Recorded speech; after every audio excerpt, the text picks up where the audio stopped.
आप देख रहे हैं तज्जियों, तबसरों और अहम तरीन खबरों पर मुश्तमिल पाकिस्तान का सबसे मुस्तनद और मोतबर न्यूज शो दुनिया मेहर बुखारी के साथ। अस्सलाम वालेकुम एंड गुड इवनिंग। मैं हूं मेहर बुखारी। मार्का हक में शानदार फतह के बाद पाकिस्तान ने अंडर 19 एशिया कप के फाइनल में भी नौजवान पाकिस्तानी क्रिकेटर्स ने भारत को 191 रन्स के बड़े मार्जिन से इबरतनाक शिकस्त दे दी है।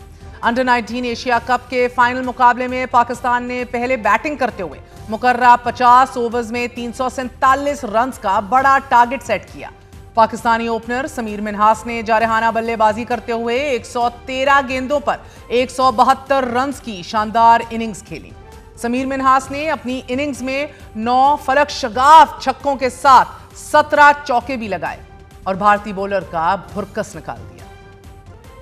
समीर की शानदार इनिंग्स पर पाकिस्तानी कौमी क्रिकेट टीम के ओपनर साहिबजादा फरहान ने ट्वीट करते हुए लिखा है कि क्या कमाल का खिलाड़ी है ये समीर मिन्हास।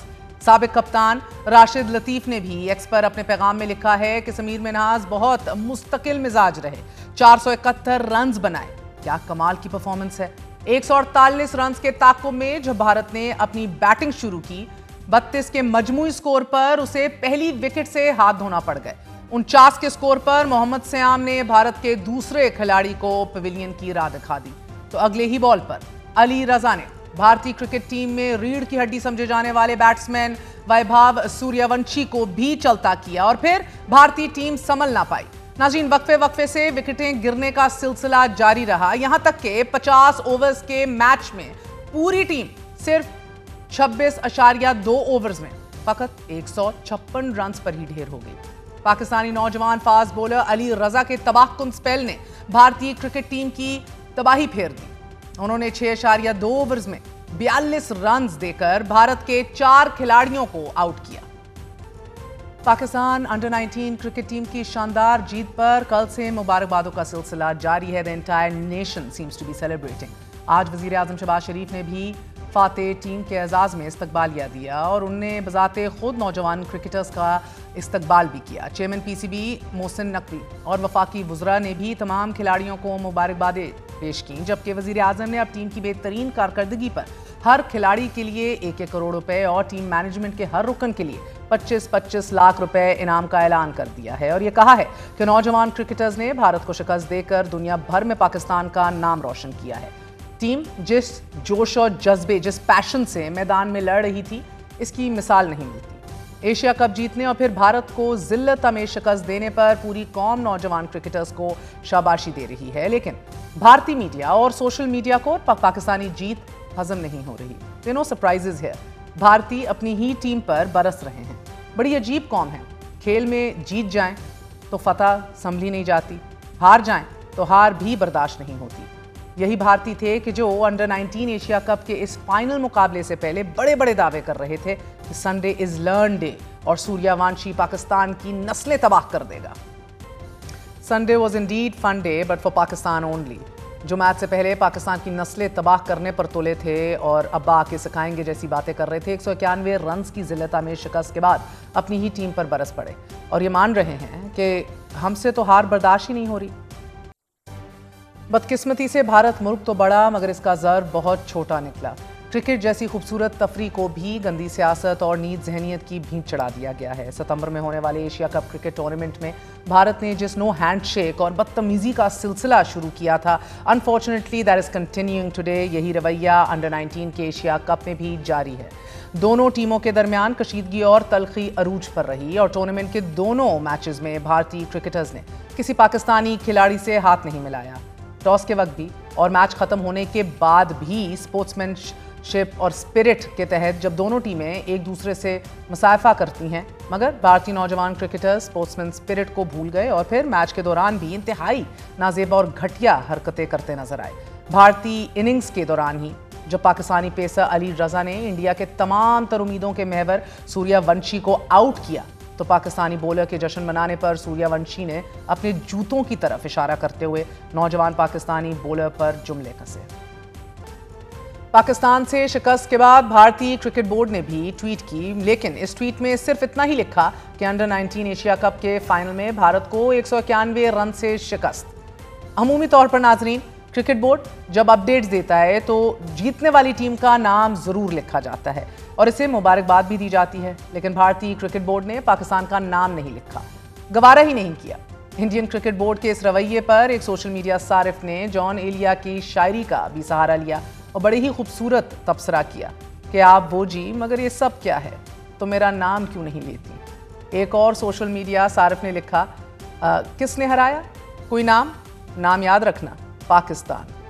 ذلت آمیز اس شکست کے بعد بھارتی سوشل میڈیا صارفین کی جانب سے اپنے کرکٹ بورڈ، کرکٹ ٹیم اور مینجمنٹ پر مغلظات کا سلسلہ جاری ہے۔ آکاش سارن نامی صارف نے بھی لکھا ہے کہ سوریا ونشی ہر گیند پر باؤنڈری نہیں لگائی جا سکتی، چاہے آپ کتنے ہی بہترین بلے باز ہی کیوں نہ ہوں۔ اسی طرح ہرش نامی بھارتی نے اپنی پوسٹ میں لکھا ہے کہ سب سے پہلے کوچ سنیل جوشی کو فارغ کیا جائے، دوسرا ٹیم کا انتخاب ہی صحیح نہیں تھا۔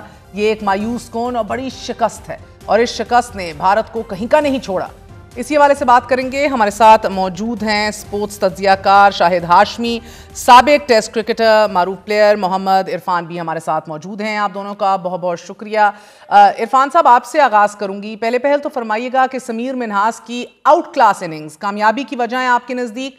نوجوان کرکٹر نے کیا بہت اچھی تو اننگز کھیلی ہیں، انڈاؤٹڈلی پوری ملک میں سراہا جا رہا ہے۔ سمیر منہاس مین آف دا سیریز بھی قرار پائے، 2 سینچریاں بھی بنا لیں، پھر نوجوان کرکٹ ٹیم کو کھیلتا دیکھ کر نئی طرز کی کرکٹ دکھائی دی۔ I think what do you feel, کیا بھرپور جو شاٹس تھے، پراپر ٹیکنیک تھی، یہ سب کچھ آپ کو نظر آیا؟ یہ جیت کی کا پیشن تھا آپ کو جو اوور ویلمنگلی آپ کو لگتا ہے فیکٹر بنا؟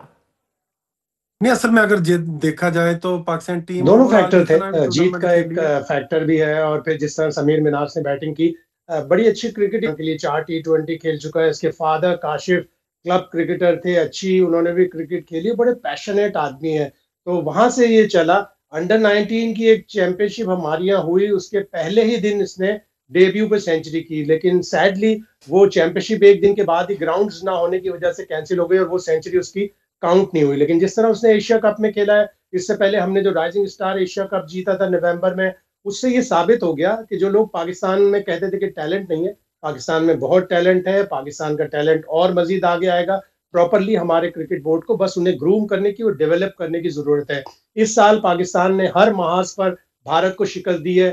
المیہ یہ ہوا کہ ہم ایشیا کپ کا فائنل نہ جیت سکے۔ اگر ہم ایشیا کپ کا فائنل بھی جیت لیتے تو سمجھے ہم نے 100% رزلٹ لیا ہوتا ہر محاذ پہ انڈیا کے۔ جی اور عرفان آپ کیا کہیں گے اسپیشلی جدید ٹیکنیک کے حوالے سے؟ کیونکہ دوسری طرف I will speak about Ali Raza as well, but I'd love your comment first regarding technique.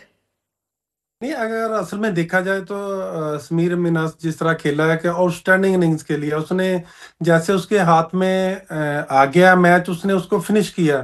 اگر دیکھا جائے تو ساتھ اتنے لمبی پارٹنرشپ نہیں لگ سکی، لیکن سمیر نے بڑی اچھی بیٹنگ کی اور اس کے بعد جب اتنا بڑا میچ ہو آپ کا، وہ سامنے جو آپ کا حریف بھی انڈیا ہو تو پریشر بھی ہوتا ہے اگلی ٹیم پہ، تو وہ پریشر کو بھی اس نے ہینڈل کیا اور جب اتنا بڑا ٹارگٹ بورڈ پہ لگ گیا اس کے بعد دیکھا آپ نے کہ انڈیا کے بیٹسمین کس طرح پریشر میں آئے اور اس کے بعد پھر جس طرح ہمارے بولر نے بولنگ کی آؤٹ سٹینڈنگ، پوری ٹیم نے بڑا ایک جیل ہو کے کھیلا اور ان کو اپریشیٹ کرنا پڑے گا ہمیں ان سب پلیئروں کو، کیونکہ ہم راؤنڈ کا میچ انڈیا سے ہارے ہوئے تھے۔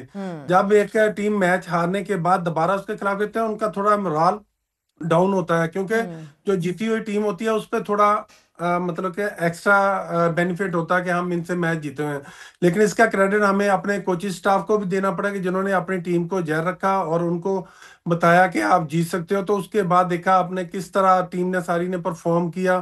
اگر دیکھا جائے بیٹنگ میں منہاس نے جس طرح پرفارم کیا اور اس کے بعد جو بولنگ میں ٹھیک ہے ایک آدھا کیچ ڈراپ ہوا، لیکن اس کے بعد جو بھی ہمیں کیچ کی صورت میں موقع اویل ہوا، لڑکوں نے بڑی اچھی فیلڈنگ کی اور اس کا نتیجہ ہمیں کہ ہم آج چیمپئنوں کے بیٹھے ہیں۔ عرفان، علی رضا نے بھی تو بہترین بولنگ کی، 4 آؤٹ کیے اور پھر انڈیا جس سوریا ونشی پر تکیہ کیے بیٹھا تھا اس کی بھی وکٹ لے لی۔ یہی وکٹ میچ کا ٹرننگ پوائنٹ تھی عرفان آپ کے نزدیک، یا پھر 348 کا ہدف بھارت کے لیے حاصل کرنا بڑا مشکل ہو گیا تھا؟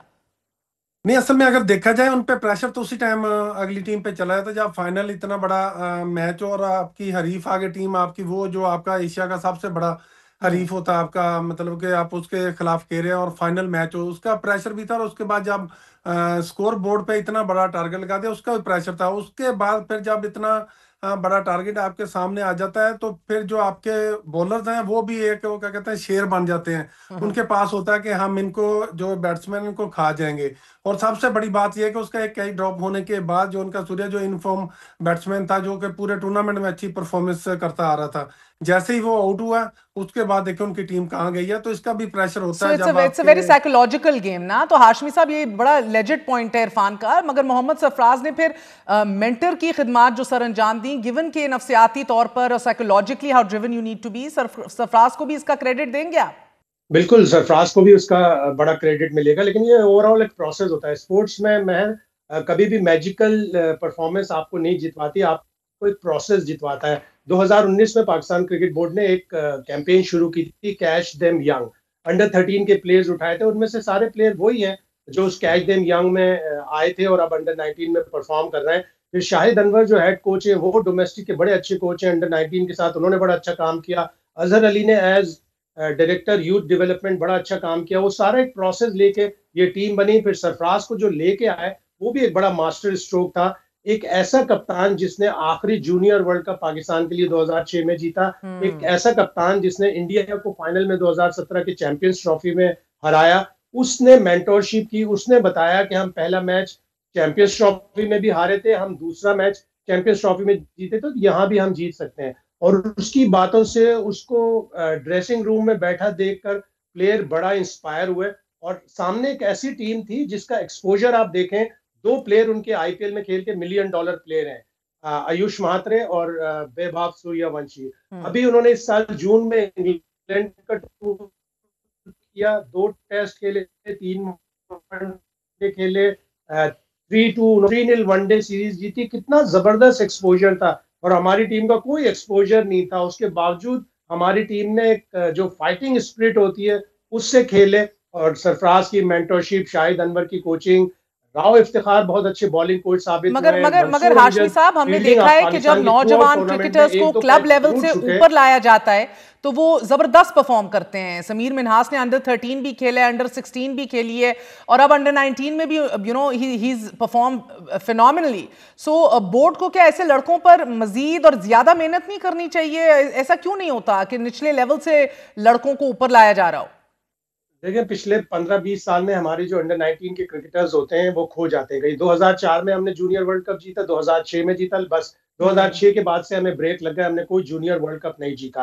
और हमारे 2004 से अगर आप काउंट करें तो हमारे सिर्फ 39 प्लेयर ग्रेजुएट होके अंडर 19 से सीनियर लेवल की क्रिकेट इंटरनेशनल खेली है। इंडिया के 2004 से 80+ क्रिकेटर इंटरनेशनल क्रिकेट खेले अंडर 19 से ग्रेजुएट होके। तो वो जो पाथवे है वो कहीं हम मिस हो जाता है, हमारे क्रिकेटर्स खो जाते हैं। अब उम्मीद यही की जाती है कि जिस तरह आकिब जावेद काम कर रहे हैं, जिस तरह मोहसिन नकवी क्रिकेट के ऊपर पैसे खर्च कर रहे हैं, क्रिकेट बोर्ड के पैसे वो लगेंगे तो हमारी क्रिकेट बेहतर होगी। और हमारी सीनियर टीम को भी इसी तरह इंडिया को हराना चाहिए। जब जब हम उन्हें हराएंगे उन्हें आग लगेगी और वो तो ठीक है, वो ये आप बात सही कह रहे हैं सर इरफान साहब। इनकी बात करना कि जब जब हराएंगे आग लगेगी, यकीनन नौजवानों ने पाकिस्तान का नाम रोशन किया, लेकिन I mean it is true, शायद दुगनी खुशी भारत को शिकस्त देने पर है आज। मगर जिस अंदाज से भारत क्रिकेट के मैदान को सियासत ज़्यादा कर चुका है, यू बीन अ प्लेयर, गालम गलोच, तौहीन आमेज रवैया, जूतों की तरफ इशारा इंडियन खिलाड़ी दिखा रहे हैं। अब ये खेल के लिए कितना नुकसानदेह है? What do you feel about this? And also in terms of, अभी जो मैं हाशमी साहब से डिस्कस कर रही थी, निचले लेवल के ऊपर प्लेयर्स को प्रमोट करना ऊपर। नहीं, असल में अगर देखा जाए तो जो पीछे हमने नवंबर में एशिया कप में जब इन्होंने एक, मतलब एक, जो हम कहते हैं कि जो क्रिकेट है एक जेंटलमैन गेम है, इसमें ठीक है आप हीट द मोमेंट आप कोई ना कोई इस तरह की बात कर जाते हो, तो उसके बाद जब आप वापस ड्रेसिंग रूम में जाते हैं तो फिर वहां पे जाके हैंडशेक करते हैं, तो बड़ा अच्छा मतलब कि एक दूसरे टीम के साथ रहा। लेकिन जैसे वो सियासत को लेके आ गया बीच में क्रिकेट में, जो उन्होंने पीछे एशिया कप में नुकसान पहुंचाया, क्रिकेट को एक सियासी माहौल बना दिया। उसके बाद जब अभी टूर्नामेंट में देखा, जो आपने अभी इससे पहले चीजें दिखाई हैं कि क्या क्या वो इशारे, उसकी सबसे बड़ी मिसाल यही है कि आप खामोशी से अपना काम करें, जिस तरह हमारे जूनियर अंडर 19 टीम ने किया है कि जब आप जीते हो तो सारे जो जितने इनके वो जो यूट्यूब पे बैठे कार्टून बैठे बातें कर रहे थे पाकिस्तान के, ये कर देंगे वो कर, उनके लिए सबसे बड़ा जवाब यही है, आप बल्ले से जवाब दें आप जीत से जवाब ऐसा ही है, ऐसे ही। मगर इरफान, आपको नहीं लगता, देखें बीसीसीआई को तो ये शिकस्त इतनी नागवार गुजरी है कि उन्होंने तो अपनी ट्वीट में पाकिस्तान का नाम ही नहीं लिया, which is always traditionally done so. माजी में आपने देखा है कि बैट्समैन में हल्की फुली नोक झोंक तो हो जाती है शायद, और रहती भी है, इट्स अ गेम, अंडरस्टैंडेबल। लेकिन अब तो भारत सरकारी सतह पर खिलाड़ियों की ऐसी ट्रेनिंग कर रहा है ना, जो किसी भी सूरत स्पोर्ट्समैन स्पिरिट या काबिल कबूल होनी नहीं चाहिए ऐसा रवैया कि आप उसको लेजिटिमाइज करें। जी जी, आपकी बात सही है, क्योंकि आईसीसी के रूल्स में भी है कि आपके सियासी कोई इस तरह की अमल दखल नहीं होनी चाहिए। लेकिन अगर देखा जाए, आईसीसी को भी इस चीज़ पे स्टैंड लेना चाहिए कि जिस तरह के उनका बोर्ड, जिस तरह का उनका रवैया है, जब तक आपके पीछे बोर्ड की या किसी और चीज़ की आपको ना हो तो प्लेयर कुछ भी नहीं आगे कर सकता है। तो देखें, उनका जो बोर्ड भी यही लगता है जिस तरह उनकी हुकूमत चला रही है। तो इस तरह की चीज़ें आईसीसी को भी नजर आनी और चाहिए। ये मैंने आपसे पहले भी पूछा था सर, ये क्लब लेवल की क्रिकेट इरफान और फिर पीएसएल लेवल की क्रिकेट में आपका क्या ख्याल है, बेहतर कौन सी है? फिर पाकिस्तान को क्लब लेवल के क्रिकेटर्स पर फोकस करना चाहिए या फिर पीएसएल के प्लेयर्स के ऊपर फोकस रहना चाहिए और उनको लेना ज्यादा सूदमंद है हमारे लिए? नहीं, असल में अगर देखा जाए तो आपको क्लब क्रिकेट से ही प्लेयर आपको मिलेंगे। पीएसएल एक इस तरह का फॉर्मेट है, टी20, ठीक है, आप छोटे फॉर्मेट में एक दो प्लेयर को चांस दे सकते हैं। लेकिन वो भी देखें, हमने जितने भी टी20 पीएसएल से प्लेयर उठा के जिनको चांस दिया, वो इतने एक दो मैच में करते हैं, उसके बाद नहीं। जब तक हम अपनी डोमेस्टिक क्रिकेट और क्लब क्रिकेट को नहीं ऊपर लेके जाएं, उतनी देर तक हमें अच्छे प्लेयर नहीं मिलेंगे। जिसकी सबसे बड़ी मिसाल मिन्हास है, जिसने पीछे मैचेस खेले हैं, वहां पे आके अपना परफॉर्मेंस दिया, और इतने बड़े मैच में आके इतनी बड़ी परफॉर्मेंस देना, ये बड़ी बात होती है। बड़ी बात है सर, अंडर प्रेशर, एब्सोल्युटली मुस्तकिल मिजाजी। और इसके बाद सबसे बड़ी जिम्मेदारी जो अभी शाहिद साहब बात कर रहे थे, अंडर 19 के बाद हमारे प्लेयर गुम होना शुरू हो जाते हैं। ठीक है, आप जब जो अंडर 19 से ओवर एज हो जाते हैं, जो नहीं है उसके बाद खेल सकते हैं, आपको उनको साथ कैरी करना चाहिए। अभी ज्यादा जो है जिम्मेदारी पीसीबी की हो जाती है इसके बाद, क्योंकि आप उनके लिए कैंप्स लगाएं जब वो डोमेस्टिक क्रिकेट खेलें, उसमें वो फिर प्लेयर बाहर ना बैठे टीमों में। हाँ। वो बाहर बैठ बैठ के कहीं इधर उधर गुम हो जाते हैं, उसके बाद फिर उनको चांस नहीं मिलता। उनका एक क्राइटेरिया बनाएं, डोमेस्टिक क्रिकेट के जितने भी मैचेस होते हैं उसमें 2-3 प्लेयर लाजमी खेलें, अंडर 23 के खेलें। फिर इनके लिए अलग कैंप्स लगाएं, और इनके जो मैचेस और टूर्नामेंट, जिस तरह बाहर पाकिस्तान शाहीन की टीम जाना शुरू हुई है, काफी देर से हमारे टूर बंद थे। जब तक ये हम प्रोसीजर स्टार्ट नहीं करें, उतनी देर तक हमें अच्छे प्लेयर नहीं मिलेंगे। ठीक है, आपको एक आधा प्लेयर मिल जाता है, लेकिन आपका एक मुस्तकिल सॉस नहीं बनेगा। बिल्कुल, देखिए क्रिकेट तो हाशमी साहब अब एक बड़ा बिजनेस बन चुका है ना। जब तक ग्रास रूट लेवल के क्रिकेटर्स को ऊपर नहीं लाया जाएगा, तो फिर अब वसीम अकरम और फिर मियांदाद जैसे प्लेयर्स आपके मुस्तकिल तौर पर कैसे सिस्टम का हिस्सा बनते जाएंगे? क्या समझ रहे हैं कि बिजनेस माइंडेड क्रिकेट ने भी हमारा खेल तबाह किया है अब एट अ पॉलिसी लेवल? होता है, जाहिर है उसका भी इफेक्ट होता है, लेकिन हमें अपना हाउस इन ऑर्डर करना पड़ेगा। हमें पीसीबी अच्छी तरह चलाना होगा, और चल रहा है। हमें अपनी फ्यूचर डेवलपमेंट बहुत अच्छी करनी पड़ेगी। हम जितना ऊपर जाएंगे रैंकिंग में, इंटरनेशनल क्रिकेट में, हमें पूरी दुनिया वैल्यू कराएगी। ऑस्ट्रेलिया, इंग्लैंड, जो ये टॉप 4 की बात होती है, बिग 4 की बात होती है, उसमें पाकिस्तान को वो काउंट नहीं करते। जैसे जैसे हम जब जीतेंगे, पूरी दुनिया हमें वेलकम करेगी। इंटरनेशनल ब्रॉडकास्टर हमें वेलकम करेंगे, इंटरनेशनल स्पॉन्सर्स हमें वेलकम करेंगे। हमें अपना हाउस ऑर्डर में करना है, और एक्सट्रीमिज्म का जवाब हम सिर्फ इसी सूरत में दे सकते हैं कि हम विन विन विन करें, अपनी चीजें अच्छी करें, तो पूरी दुनिया हमारे पीछे आएगी। जी, बहुत बहुत शुक्रिया हाशमी साहब और मोहम्मद इरफान हमारे साथ मौजूद थे। आपने गुफ्तगू सुनी। Gonna take a very short break, be right back.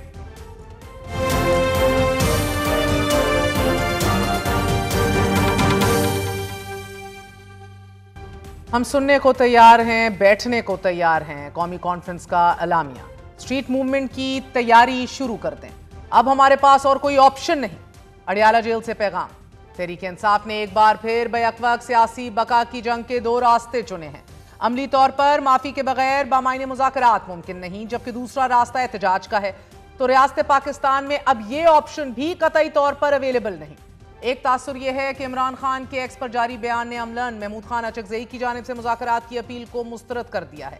गुज़िश्ता रोज मुनक्कद होने वाली कौमी कॉन्फ्रेंस में इत्तेहाद के सरबराह महमूद खान अचकजई ने साबिक़ वज़ीर आज़म नवाज शरीफ और जमीयत उलमा इस्लाम फे के सरबराह मौलाना फजल रहमान से अपील की कि वो आगे बढ़ें, आगे आएँ, मुल्क को बहरान से निकालने के लिए मुज़ाकरात का आगाज़ करें। महमूद खान अचकजई का यह कहना था कि आएँ एक दूसरे को माफ़ करें, हम माफ़ करते हैं, आए मिलकर मुल्क पाकिस्तान को इस बर्बादी से निकालें। हम जमहूरी डायलॉग के लिए तैयार हैं। अगर कोई मुज़ाकरात करना चाहता है तो इमरान खान से मुलाकात की इजाजत दीजिए। सजाएं तो आप दे रहे हैं, मगर मुलाकात तो फैमिली और कायदीन का हक है, वो तो दीजिए। महमूद खान अचकजई का कहना था कि मौलाना फजल रहमान, नवाज शरीफ, जमाते इस्लामी समेत कायदीन बैठें और बात करें। जबकि तहरीक तहफ़्फ़ुज़ आईन पाकिस्तान ने 4 अहम तरीन मुतालबात भी पेश किए हैं। गैर जानिबदार नए चीफ इलेक्शन कमिश्नर की फौरी तकर्री, नए इलेक्शन कमीशन के तहत साफ शफाफ इलेक्शंस, 2024 के इंतखाबात में होने वाली धांधली की आज़ादाना तहकीकात और जिम्मेदारान का तयन करके उन्हें सजा देने का मुतालबा किया गया है। हम डायलॉग के लिए तैयार हैं, जमहूरी डायलॉग के लिए हम तैयार हैं, लेकिन उसके लिए शर्त यह है कि इमरान खान से मुलाकात की इजाज़त होगी। मेरी रिक्वेस्ट थी और अब भी है, मियाँ नवाज शरीफ से, मौलाना फजल रहमान से, जमात इस्लामी के अकाबरीन से, ANP के अकाबरीन से, जितनी भी सियासी पार्टियाँ हैं, मेहरबानी बैठे आप हमारी रहबरी करें। उसी रोज इमरान खान ने तोशाखाना 2 केस में सजा के बाद एहतजाज की कॉल देते हुए कहा कि सुहेल अफरीदी को पैगाम देता हूं, स्ट्रीट मूवमेंट की तैयारी पकड़ें। उनका कहना था गुज़िश्ता 3 बरसों के बेबुनियाद फैसलों और सजाओं की तरह तोशाखाना 2 का फैसला भी मेरे लिए कोई नई बात नहीं है। मुझे और मेरी अहलिया को मुसलसल कैद तन्हाई में रखकर ज़हनी अजियत का निशाना बनाया जा रहा है। किताबों, TV और मुलाकात सब पर पाबंदी है। जेल में हर कैदी TV देख सकता है, लेकिन मुझ पर और बुशरा बीबी पर TV देखने तक की पाबंदी लगा दी गई है। ताहम अलीमा खानम ने वाज़ेह कर दिया है कि जो भी मुज़ाकरात की बात करेगा वो इमरान खान का साथी नहीं होगा। जबकि सेक्रेटरी इत्तलात सलमान अकरम राजा और सेक्रेटरी इत्तलात शेख वकास अकरम का कहना है कि एहतजाजी तहरीक से मुतल्लिक इमरान खान की हदायत ही हतमी है। चूंकि एहतजाजी तहरीक की पॉलिसी बराह रास्त पार्टी कायद इमरान खान की जानिब से आई है, लिहाजा वही नाफिजुल अमल होगी। उन्होंने यही कहा है कि कौम अब प्यार हो स्ट्रीट मूवमेंट से, कोई और अब एवेन्यू बाकी नहीं रहा, कोई और रास्ता बाकी नहीं रहा। ऑप्शन एक है कि हमने मुजाहिमत करनी है। हम हर सूरत में अपनी हुकूक की हिफाजत के लिए और रोडों पे भी निकलेंगे, आवाम के पास भी जाएंगे। जो लोग कह रहे हैं कि मुज़ाकरात किए जाएं, वो इमरान खान की पार्टी के नहीं होंगे और ना ही इमरान खान के साथ के हैं, क्योंकि इमरान खान बारी बारी कह चुके हैं। जब वो कह रहे हैं कि स्ट्रीट मूवमेंट शुरू कर दो, क्यों कह रहे हैं? हमारे साथ सारे इमरान खान को 10 साल की कैद दे रहे हैं, तो आप किससे बात करना चाहते हैं? इमरान खान कह चुके हैं, 12 इमरान खान ने ये पैगाम भेजा है। तो ये पार्टी के जो लोग कह रहे हैं ना, अब मेरी भी सुन लें फैमिली को, ये फिर इमरान खान के साथी नहीं है। कॉन्फ्रेंस से कबल कोट लखपत जेल में कैद तहरीक इंसाफ की सीनियर रहनुमाओं ने एक बार फिर खत लिखकर मुज़ाकरात की अशद ज़रूरत पर जोर दे दिया है। तहरीक इंसाफ की क़यादत की जानिब से खत में कहा गया है कि हम कोट लखपत जेल में कैद तहरीक इंसाफ के मरकजी रहनुमा समझते हैं कि हर सतह पर गुफ्तो शनीद ही वाहिद हल है। गुफ्तो शनीद ही बिलअमूम पाकिस्तान को और बिलखसूस तहरीक इंसाफ को बहरान से निकाल सकती है। इमरान खान ने तहरीक तहफ़्फ़ुज़ आईन पाकिस्तान को जिम्मेदारी दे दी है कि वो कौमी जमातों की मुशावरत से हल निकालें। वसीतर मुशावरत दर हकीकत मुज़ाकरात का दरवाज़ा है। महमूद खान अचकजई और अलामा राजा नासिर अब्बास से तवक्को करते हैं कि वो कौम की रहनुमाई करेंगे, जबकि मुस्लिम लीग नून के सीनियर रहनुमा ख्वाजा साद रफ़ी मुज़ाकरात के लिए सबसे मौजूद तरीन शख्सियत नवाज शरीफ को देख रहे हैं। इमरान खान साहब को चाहिए था नो कॉन्फिडेंस का जमहूरी तरीके से मुकाबला करते, उन्होंने नहीं किया। किरदार मियाँ नवाज शरीफ साहब को अदा करना पड़ेगा। उनका दिल जो है वो जख्मी किया गया है, उनको बहुत तकलीफ पहुंचाई गई है, लेकिन रोल उनको प्ले करना चाहिए और रोल उन्हीं को प्ले करना पड़ेगा। वो सबसे बड़े हैं इस वक्त, उन्हें आगे बात करनी पड़ेगी एस्टेब्लिशमेंट से, पीपल्स पार्टी से, बाकी सियासी कुव्वतों से, ताकि ये तनाव कम हो। ये बात किए बगैर रास्ता नहीं बनेगा, बात करनी पड़ेगी। आज करें या कल करें या परसों, बात करेंगे तो मसला हल होगा। अब एक तरफ आपकी ऑल पार्टीज कॉन्फ्रेंस डायलॉग की तरफ बढ़ना चाह रही है, दूसरी तरफ इमरान खान साहब ने स्ट्रीट मूवमेंट की तैयारियों के अहकाम जारी कर दिए हैं, और तीसरी तरफ एक ऐसी हुकूमत है कि जो डायलॉग करने का इरादा नहीं रखती दिखाई दे रही है अभी, लेकिन उसके अंदर से सीनियर रहनुमाओं की आवाज़ें उठ रही हैं कि नवाज शरीफ ही ये किरदार अदा कर सकते हैं। मौलाना साहब जिसके ऊपर अभी अपोजिशन तकिया किए बैठे हैं और जिसकी तरफ महमूद खान अचकजई साहब ने इशारा किया है, वो क्या किरदार अदा कर सकते हैं? हमारे साथ मौजूद हैं सेनेटर हाफिज अब्दुल्ला साहब, रहनुमा हैं JUI के। हाफिज साहब बहुत बहुत शुक्रिया साथ देने का। सर पहल तो फरमाई दीजिएगा कि JUIF मुज़ाकरात डायलॉग के हवाले से क्या किरदार अदा कर सकती है? بسم اللہ الرحمن الرحیم. بہت شکریہ میر بیبی. دیکھیے سیاست میں سیاست نام ہے مذاکرات کا، ایک دوسرے کو سننا پھر ایک متفقہ نقطے پہ پہنچنا. سیاست میں مذاکرات اور گفتگو کے دروازے بند نہیں ہوتے، لیکن سوال یہ ہے کہ مذاکرات کس سے کیا جائے. پہلے یہ اس کا تعین ہونا چاہیے کہ اس ملک میں حقیقی عوامی نمائندہ حکومت ہے یا نہیں ہے، حقیقی عوامی نمائندہ اسمبلی ہے یا نہیں ہے، پھر بات کس سے کرنی چاہیے. لہٰذا ہم مذاکرات کے حق میں، اگر کوئی مجھ سے پوچھئے، مولانا صاحب سے پوچھئے کہ آپ کی جو تحفظات ہے، جو خدشات ہے، مذاکرات کے ذریعے حل کریں گے. اور مولانا نے کہا بھی ہے، یہ جو حکومت میں بڑی پارٹی ہے ان کو کہا بھی ہے، ایک منٹ، ان کو کہا بھی ہے، انہوں نے کہا کہ ہماری یہ تحفظات ہے، آپ یہ حل کر سکتے ہیں؟ انہوں نے کہا کہ نہیں. تو ایسی صورتحال میں جب وہ کہتے نہیں کر سکتے تو پھر آپ کو لگتا ہے کہ مذاکرات کرنے کا بھی کوئی فائدہ نہیں ہے؟ ہم کیا کہتے ہیں، مذاکرات اگر کرنی ہے تو اس بار پر کرنی ہے کہ اس ملک میں فوراً الیکشن ہونی چاہیے. الیکشنز، مولانا صاحب نے آج پھر الیکشن کا مطالبہ کیا ہے. بالکل بالکل. اگر آپ چاہتے ہیں کہ اس ملک میں سیاسی اسٹیبلٹی ہو اور سیاسی اسٹیبلٹی کے نتیجے میں معاشی اسٹیبلٹی ہو اور سیکورٹی استحکام ہو، اگر آپ یہ چاہتے ہیں، یہ چاہتے ہیں، دیگر آپ کو لگتا ہے مذاکراتی کوئی بھی عمل جو ہے وہ اس کے بصورت دیگر مذاکراتی کوئی بھی عمل جو ہے اس کے مثبت نتائج نہیں بالکل نہیں ہوگی. مذاکرات کیا مذاکرات ایک وین میں دیکھیں، جب مذاکرات میں دیکھیں بی بی، جب مذاکرات میں توازن نہیں ہے، فریقین کے درمیان توازن نہیں ہے. میں سمجھ گئی آپ کی بات، آپ کا مدعا سمجھ گئی، مگر اتنی بھاری ذمہ داری سونپی ہے مولانا کو، آپ کی طرف دیکھ رہے ہیں. اچکزئی صاحب نے بھی کہا کہ وہ کردار ادا کریں، تمام سیاسی جماعتوں کو اکٹھا کریں. مولانا کو یہ ذمہ داری سونپی ہے؟ یہ آل پارٹیز کانفرنس ہوئی ہے، اس کے اندر مولانا کی طرف دیکھ رہے ہیں. دیکھیے اگر اپوزیشن جماعتوں نے سونپی ہے کہ مولانا صاحب آگے بڑھے، مذاکرات کریں، تو پہلے اپوزیشن جماعتوں کا ایکٹ مولانا کے پاس آنا چاہیے، مولانا کے سامنے ایجنڈا رکھنا چاہیے کہ مذاکرات کرنا ہے، کس سے کرنا ہے.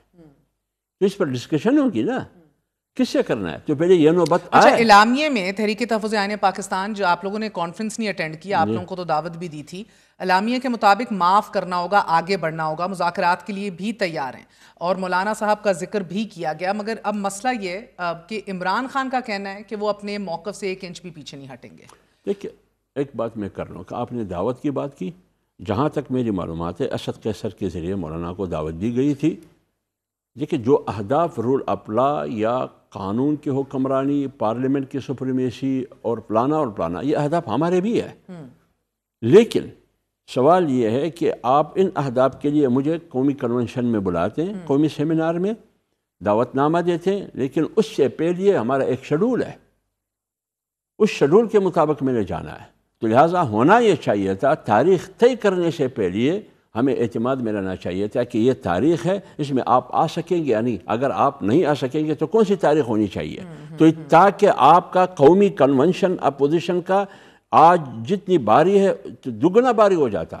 تو اس لیے میں کہہ رہا ہوں کہ اس میں تھوڑی سی یہ کمزوری ہے. اوکے، اب آپ لوگ بڑے کلیئر ہیں کہ نئے انتخابات ہونے چاہیے. بالکل. اور آپ کی طرف جمہوری قوتیں بھی دیکھ رہی ہیں کہ سب کو اکٹھا کیا جائے، بلکہ سعد رفیق صاحب کا یہ ماننا ہے کہ اس دلدل سے صرف اور صرف میاں محمد نواز شریف ہمیں نکال سکتے ہیں، وہ سب سے بڑے ہیں. سعد رفیق صاحب کہہ رہے ہیں کہ وہ تمام پیپلز پارٹی، اسٹیبلشمنٹ، دیگر سیاسی جماعتوں سب کو سے وہ مذاکرات کر سکتے ہیں. میاں صاحب آپ کو یہ کرتے دکھائی دیں گے؟ میرے خیال میں خواجہ سعد رفیق کی اسٹیٹمنٹ بیان کی حد تک تو بالکل آئیڈیل بیان ہے، اصولی بیان ہے، لیکن اسی سٹیج پر میرے خیال میں اس کی بیان کو ریجیکٹ کیا ہے دبے دبے الفاظ میں رانا ثناءاللہ نے. تو اس سے ثابت یہ بات ہو رہی ہے وہ سیاسی مشیر ہے پرائم منسٹر کا، اور پرائم منسٹر جو ہے وہ میاں نواز شریف صاحب کا بھائی ہے. تو اس کا مطلب یہ ہے کہ رانا ثناءاللہ نے جو بات کی یہ میاں نواز شریف کی بات ہے. ٹھیک ہے، یہ ایک طریقہ ہو سکتا ہے دیکھنے کا، مگر آپ کو لگتا ہے کہ اس کرنٹ سٹیٹس کو تبدیل کرنے کے لیے میاں صاحب چاہیں گے بھی؟ آپ نے بڑی دیر طویل ترین ان سے میرے بات سنیں، نشستیں بات یہ کرنی ہے کہ اختیار کس کے پاس ہے. کیا میاں صاحب کے پاس اختیار ہے؟ بڑے میاں صاحب کے پاس تو بہت اختیار ہے. سعد رفیق صاحب کہتے ہیں، میرے خیال سب کہتے ہیں، رانا صاحب بھی کہتے ہیں. میرے خیال میں یہ اجتماعی 8 فروری کو ایک اجتماعی جرم ہوا ہے، اور اس اجتماعی جرم کا ازالہ کرنے کے لیے اجتماعیت کی ضرورت ہے. اس میں تمام سیاسی پارٹیوں کی ضرورت ہے، خواہ حکومت میں ہو یا اپوزیشن میں ہو. اگر اس دلدل سے ملک کو نکالنا ہے، قوم کو نکالنا ہے. یہ تو آپ آئیڈیل بیان دے رہے ہیں نا، خواہ وہ حکومت میں ہو یا اپوزیشن میں ہو، جس کو آپ اجتماعی ظلم کہہ رہے ہیں اس سے تو حکومت ابھی بینیفٹ کر رہی ہے نا، ایک حکومت بنا کے بیٹھے ہوئے ہیں. اب اس کے 2 سال پورے ہونے کو اس 8 فروری میں ہے، 3 ہفتے باقی رہ گئے ہیں.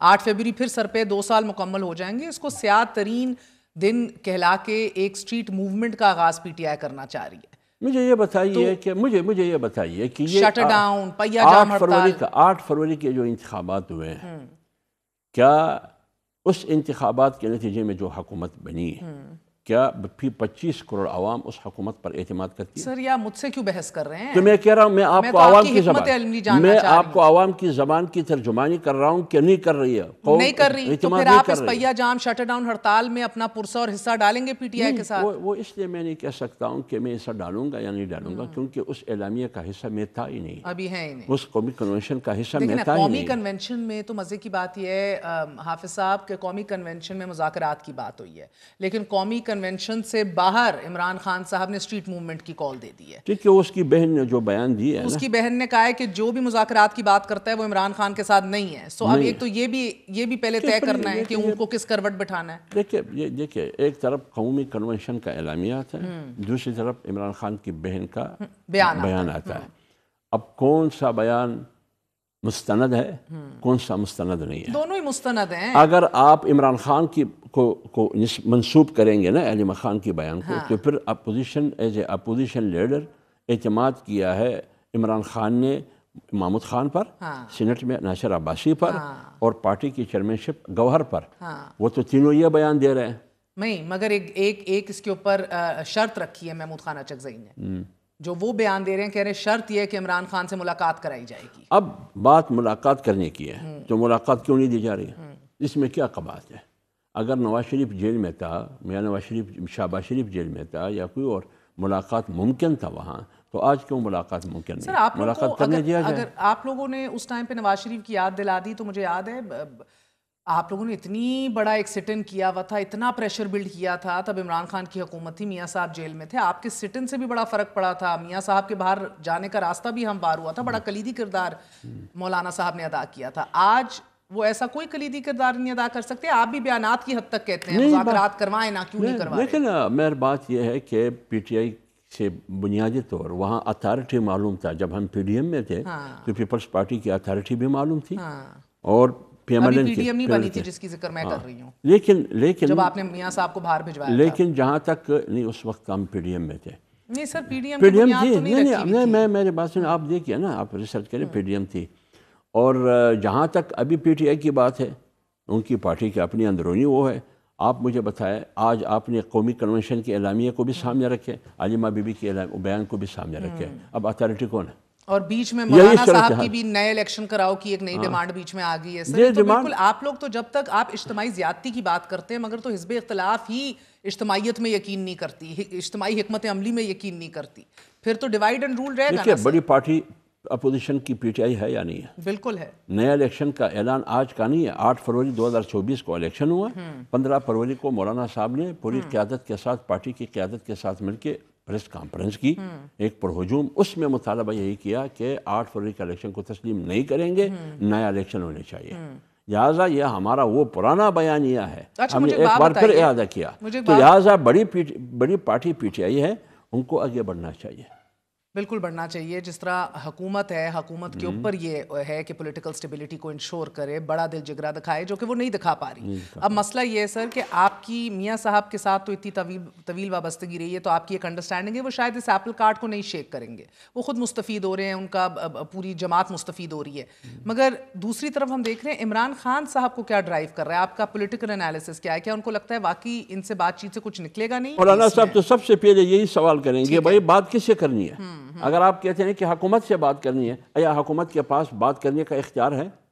کیا کوئی ایسا نقطہ ہے؟ دیکھیں نا، یہ بات تو پہلے بھی عمران خان سے کی گئی تھی، پہلے بھی انہیں کمیٹی پوری تحلیل کر دی تھی. شاید وہ واقعی اپنی امیدیں لوگوں سے لگائے بیٹھے ہیں، مگر وہ لوگ تو باہر نکل نہیں رہے جو وہ چاہ رہے ہیں. دیکھیے اصل مسئلہ قیادت میں ان کی پارٹی ہے. وہ کیا حکمت عملی ہے اس کے؟ اگر آپ پریشر بلڈ کریں گے، اگر آپ حکومت پر پریشر ڈالیں گے، تو اس کے لیے ایک ایسی اسٹریٹجی ہونی چاہیے جیسے کہ 2018 25 جولائی کے الیکشن کے بعد ہم نے ایک اسٹریٹجی اپنائی تھی. دوسری بات یہ ہے کہ حکومت سے بھی یہ گلہ بھی ہے، شکوہ بھی ہے، اعتراض بھی ہے کہ آپ ایک پارٹی کو کیوں جمہوری حق نہیں دیتے ہیں، اگر وہ اسپیس کیوں نہیں دیتے ہیں، اگر وہ احتجاج کرتے ہیں جلسے کی شکل میں یا مظاہرے کی شکل میں، آپ اس کو غدار ڈکلیئر کرتے ہیں، ٹھیک ہے نا، آپ اس کو باغی ڈکلیئر کرتے ہیں. یہ کہاں کا منطق ہے؟ یہی کچھ تو جب عمران خان کی حکومت تھی، نواز شریف کو غدار کہا گیا، خاقان عباسی کو غدار کہا گیا، فلانا کو اس وقت بھی ہم کنڈم کرتے تھے، مذمت کرتے تھے، تو وہ غلط تھا، تو آج بھی غلط ہے. تو یہ نہیں ہونی چاہیے. ان کا جمہوری حق ہے، ان کو کرنے دے. وہ جلسے کرتے ہیں، وہ اجتماعات کرتے ہیں، وہ مظاہرے کرتے ہیں، ان کو کرنے دے. جس شد و مت سے آپ تب سڑکوں پہ تھے، عدلیہ کے حوالے سے، حکومت کے خلاف، ہر چیز کے خلاف، وہ اس شد و مت سے آج آپ باہر نہیں نکلتے. تو آپ کا جو حزب اختلاف کا جو وزن ہے، وہ آج اسٹریٹ پاور میں جو آپ لوگوں کے پاس بڑی قوت ہے مسل پارے اس حوالے سے، وہ آپ نہیں دکھا رہے کہ کہیں اس کا بینیفٹ پی ٹی آئی نہ لے جائے. دیکھیں اب اصل میں بات کیا ہے؟ بات یہ جہاں بھی تقسیم ہو، اقتدار کی پارٹیوں میں ہو تو حکومت کمزور ہو جائے گی. اگر اپوزیشن جماعتوں میں تقسیم ہوگی تو وہاں اپوزیشن کمزور ہو جائے گی. یہ بات یقینی ہے کہ آج اپوزیشن اگر اندر اکٹھے ہیں تو باہر وہ اکٹھے نہیں ہے. تو اس لیے میری تنہا جو احتجاج ہے اس میں وہ زور، وہ طاقت نہیں ہے جو ایک اجتماعی اپوزیشن میں ہونی چاہیے. اب ایک نئے چارٹر کی بات ہو رہی ہے، کیا آپ کو لگتا ہے کہ ایک نئے پی ڈی ایم کا بھی ایک نئے پی ڈی ایم کو بھی ہم تشکیل دے سکتے ہیں؟ اس کے اندر سے اب پی ایم ایل این نکال دیں اور اس کے اندر پیپلز پارٹی نکال دیں اور پی ٹی آئی کو ڈال دیں. آپ نے پی ڈی ایم سے ووٹ آف نو کانفیڈنس بھی تو... میرا عرض یہ ہے کیا چارٹر کس نام سے؟ اعلامیے میں بھی ذکر کیا گیا ہے اسی نئے میثاق جمہوریت. پرانے میثاق جمہوریت کا تو آپ نے دفن کیا نا، دھوم سے، جنازہ بڑے دھوم سے. ہاں، میثاق جمہوریت سے ہوتے ہوئے میثاق مفاہمت پہ آپ ٹھہرے. ابھی 27ویں ترمیم نے آپ نے میثاق مفاہمت کی تجہیز اور تدفین کر کے آئین سمیت آپ نے سب کو دفن کیا. اب اور میثاق جمہوریت کی کیا ضرورت ہے؟ میثاق جمہوریت تو آلریڈی موجود ہے. کیا ضرورت ہے؟ ایک نئے پی ڈی ایم کی ضرورت ہے. دیکھیں میں یہ کہہ رہا ہوں، اگر میری بات سنتے، میں یہ کہہ رہا ہوں کہ پی ڈی ایم کا سربراہ اپوزیشن میں، تو وہ جماعتیں جو پی ڈی ایم کا حصہ تھی وہ بھی آ جائیں اپوزیشن میں بیٹھے. وہ کیسے آ جائیں گی سر؟ وہ تو ابھی حکومت انجوائے تو اگر چاہتے ہیں تو بس یہی ہے. اب تو ایک تحفظ آئین پاکستان کی صورت میں آپ پی ڈی ایم وجود میں آئے ہیں نا، اس کے پیچھے آپ اپنا وزن نہیں ڈال رہے. اگر بات جے یو آئی فے نہیں وزن ڈال رہی. اگر بات ملک بنانے کی ہے، ملک کی استحکام کی ہے، یہ جو طریقہ چل رہا ہے اس سے ملک کا استحکام نہیں آئے گا. تو سر آپ کو نہیں لگتا کہ اپنی کسی بھی عدم حرکت کے باعث آپ تو فیسیلیٹیٹ کر رہے ہیں اس نظام کو؟ نہ آپ تحریک تحفظ آئین پاکستان کے پیچھے اپنا وزن ڈال رہے ہیں، نہ آپ سڑکوں پہ نکل رہے ہیں، آپ تو ایکچولی انڈائریکٹلی فیسیلیٹیٹ کر رہے ہیں اس گورنمنٹ کو. نہیں، میں کیوں فیسیلیٹیٹ کر رہا ہوں؟ مجھے زبانی جمع خرچہ ہے سر، ریٹرک ہے، یہ برے ہیں، یہ گندے ہیں، ہم کریں گے کچھ نہیں. میں اور پی ٹی آئی آج سے 6 مہینے پہلے ہم ایک دوسرے کے اتنے قریب آئے. تو کیا وجہ تھی کہ پی ٹی آئی دور چلی گئی؟ جو چیز ہم نے ان کے ہاتھ میں تھما دی ہے کہ اس پر میرے اور آپ کا اکٹ ہو سکتا ہے. آپ جا کے 26ویں آئینی ترمیم کر آئے نا جا کے. میں نے عرض سنیے، تو انہوں نے کہا کہ ٹھیک ہے خان صاحب ہم مشاورت کر کے اس کو اعتماد ملے کہ ہم آئیں گے. اس کے بعد آیا نہیں. 26ویں آئینی ترمیم میں آخر تک پی ٹی آئی ہمارے ساتھ دی. بہت بہت شکریہ. ہمارے ساتھ حافظ حمد اللہ صاحب موجود تھے. آپ نے گفتگو سنی ہے. Very short break, we're gonna be right back.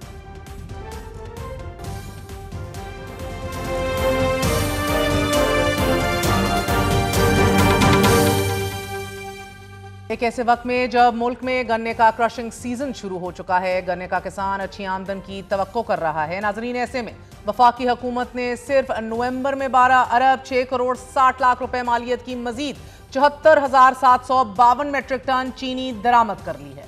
جبکہ ادارہ شماریات کے مطابق مالی سال کے پہلے 5 ماہ میں مجموعی طور پر اب تک 49 ارب 4 کروڑ 20 روپے مالیت کی 3,08,142 ٹن چینی درآمد کی گئی ہے. وفاقی کابینہ کی جانب سے 4 جولائی کو 5 لاکھ ٹن چینی درآمد کرنے کی منظوری دے دی گئی. دنیا اخبار میں گزشتہ ماہ چھپنے والی عمران اکبر کی خبر کے مطابق پنجاب میں چینی کی پیداوار کے لیے کرشنگ سیزن تاخیر کا شکار ہوا تھا اور حکومت پنجاب کی مقررہ تاریخ کے باوجود صوبے کی 41 شوگر ملوں میں سے فقط 5 ملوں نے گنے کی کرشنگ کا آغاز کیا تھا. حکومت کی جانب سے جولائی میں چینی درآمد کرنے کی وجہ چینی کی قیمتوں میں تیزی سے اضافہ تھا. چینی کی قیمت 120 روپے فی کلو سے بڑھ کر 200 روپے سے تجاوز کر گئی.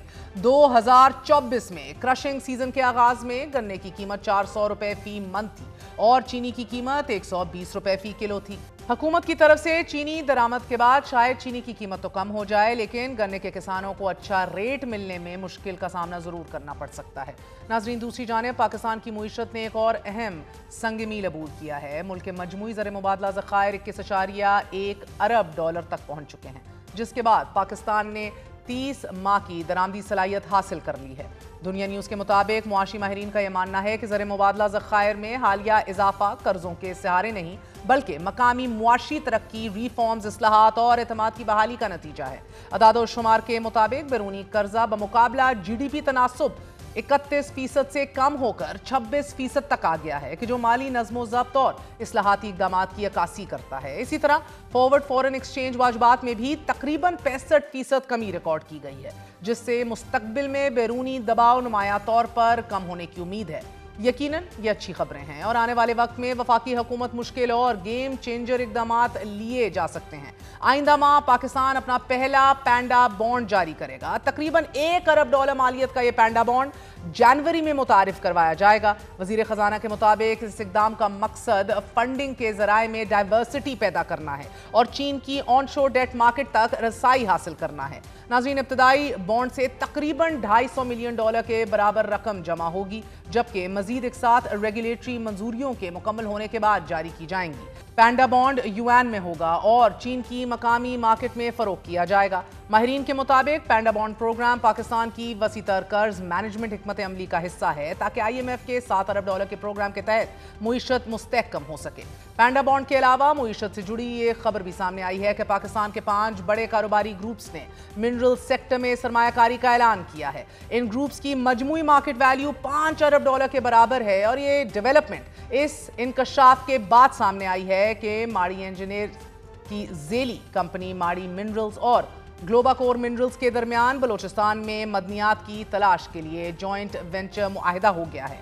मुआहिदे के तहत ग्लोबाकोर मिनरल्स लिमिटेड जिला चागी में सोना और तांबे समेत कीमती मदनियात की तलाश में अरबों डॉलर की सरमायाकारी करेगी। यकीनन lake city holders, Fatima group, दीन ग्रुप, हिल्टन ग्रुप और सूरती ग्रुप की जानिब से मुल्क में सरमायाकारी करने से दीगर बड़े बिजनेस ग्रुप्स भी अट्रैक्ट होंगे, मुल्क की मुईशत में अपना हिस्सा डालेंगे। And more specifically speaking with the biggest news at the end of this year, और वो है प्राइवेटाइजेशन के हवाले से। इसकी एक झलक हमें आने वाले कल में यकीनन नजर आ सकती है, जब निजकारी commission Pakistan international airlines corporation limited की निजकारी का अमल शुरू करेगी। निजकारी कमीशन की जानिब से जारी करदा प्रोग्राम के मुताबिक नीलामी की बोलियां सुबह 10:45 से 11:15 तक लगाई जाएंगी, जबकि दोपहर 3:30 पर बोलियां खोली जाएंगी। नाज़रीन, हुकूमत के फैसले के मुताबिक इस अमल को TV नेटवर्क्स पर डायरेक्टली बराह रास्त दिखाया जाएगा। 3 बोली दहिंदगान में एक consortium lucky cement limited, hub power holding limited, Kohat cement company limited और मेट्रो वेंचर्स प्राइवेट लिमिटेड पर मुश्तमिल है, जबकि दूसरे कंसोर्शियम में Arif Habib corporation limited, Fatima fertilizers company limited, city schools private limited और lake city holdings private limited शामिल हैं, जबकि तीसरा consortium air blue private limited है। अब बोली के इंतजामात आखिरी मरहले में दाखिल हो चुके हैं और इस वक्त PIA के कुल असासा जात 150 अरब से 190 अरब रुपए के दरमियान है, जबकि PIA के पास 34 तैयारे और 90 से जायद रूट्स शामिल हैं। PIA यौमिया 70 परवाज़ों को मुल्की और बैनुल अक़वामी रूट्स पर ऑपरेट करता है, जिनमें यौमिया 45 बैनुल अक़वामी और 25 डोमेस्टिक परवाजें शामिल हैं। और अगर रूट्स को देख लिया जाए तो PIA इस वक्त 18 इंटरनेशनल और 13 डोमेस्टिक रूट्स पर परवाजें चला रहा है, जबकि PIA के पास बोइंग 777 एयरबस और ATR तैयारे जो हैं वो बेड़े में शामिल हैं।